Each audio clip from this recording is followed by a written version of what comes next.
नमस्कार दोस्तों।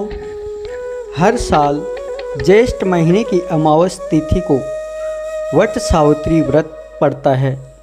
ये व्रत सुहागिन महिलाओं के साथ साथ कुंवारी कन्याएं भी करती हैं।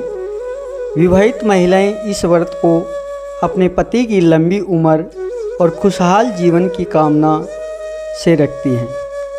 तो कुंवारी लड़कियां अच्छे वर की प्राप्ति के लिए वट सावित्री पूजा करती हैं।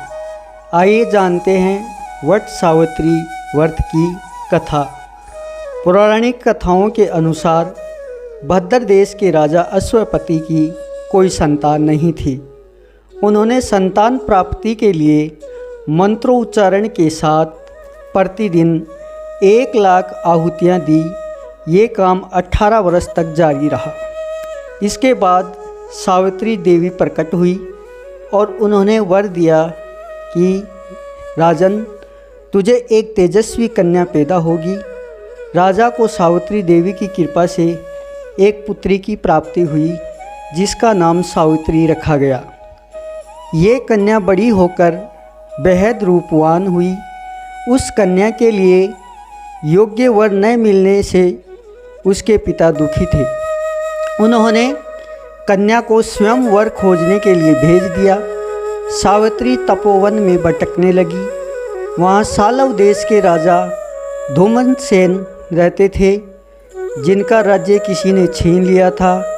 उन्हीं के पुत्र सत्यवान का सावित्री ने पति रूप में वर्ण किया था।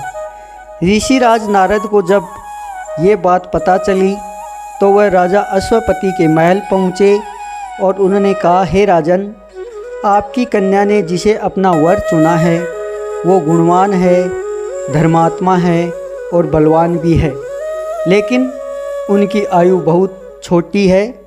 1 वर्ष के बाद ही उसकी मृत्यु हो जाएगी। ऋषिराज नारद की बात सुनकर राजा अश्वपति चिंता में डूब गए।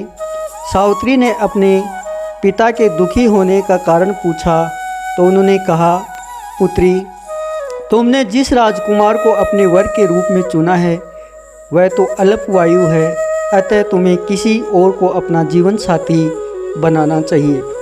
पिता की बात सुनकर सावित्री ने कहा कि पिताजी, आर्य कन्या अपने पति का एक बार ही वर्ण करती है। सावित्री हठ करने लगी और बोली, मैं सत्यवान से ही विवाह करूंगी। जब सावित्री ने अपने पिता यानी राजा अश्वपति की बात नहीं मानी तो उन्होंने अपनी पुत्री सावित्री का विवाह सत्यवान से करना पड़ा।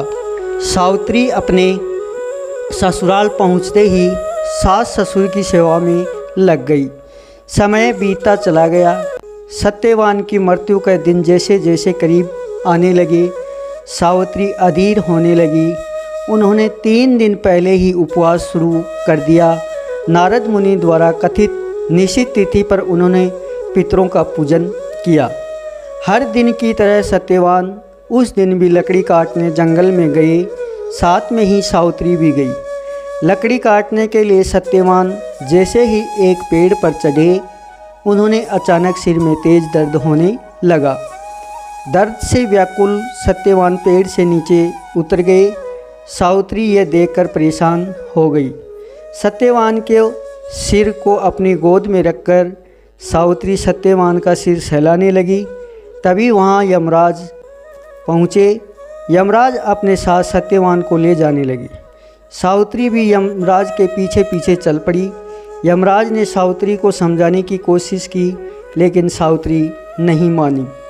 सावित्री की निष्ठा देखकर यमराज ने सावित्री से कहा, हे देवी, तुम धन्य हो, तुम मुझसे कोई वर मांगो।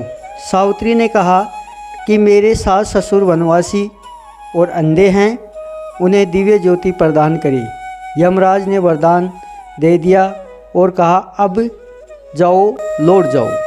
लेकिन सावित्री अब भी अपने पति सत्यवान के पीछे पीछे चलती रही। यमराज ने कहा, देवी, तुम वापस जाओ।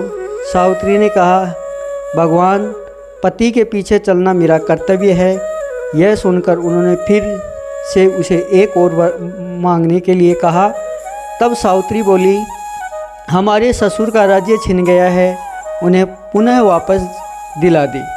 यमराज ने सावित्री को ये वरदान भी दे दिया, लेकिन सावित्री अब भी पीछे पीछे चलती रही। यमराज ने सावित्री को तीसरा वरदान मांगने के लिए कहा। इस पर सावित्री ने 100 संतानों का सौभाग्य का वरदान मांगा और यमराज ने ये वरदान सावित्री को दे दिया। लेकिन इस वरदान के मिलने के बाद सावित्री वापस नहीं लौटी। इस पर सावित्री ने यमराज से कहा कि प्रभु, मैं एक पतिव्रता पत्नी हूँ और अपने मुझे पुत्रवती होने का वरदान दिया है। यमराज जी समझ गए और सावित्री की बात सुनकर यमराज ने सत्यवान के प्राण छोड़ने पड़े और यमराज अंतर्ध्यान हो गए और ये सावित्री उसी वट वृक्ष के पास आ गई जहाँ उसके पति की मृत्यु हो गई थी। वट सावित्री व्रत का महत्व। सावित्री के आते ही सत्यवान जीवित हो गया और दोनों खुशी खुशी से अपने राज्य की चले गए।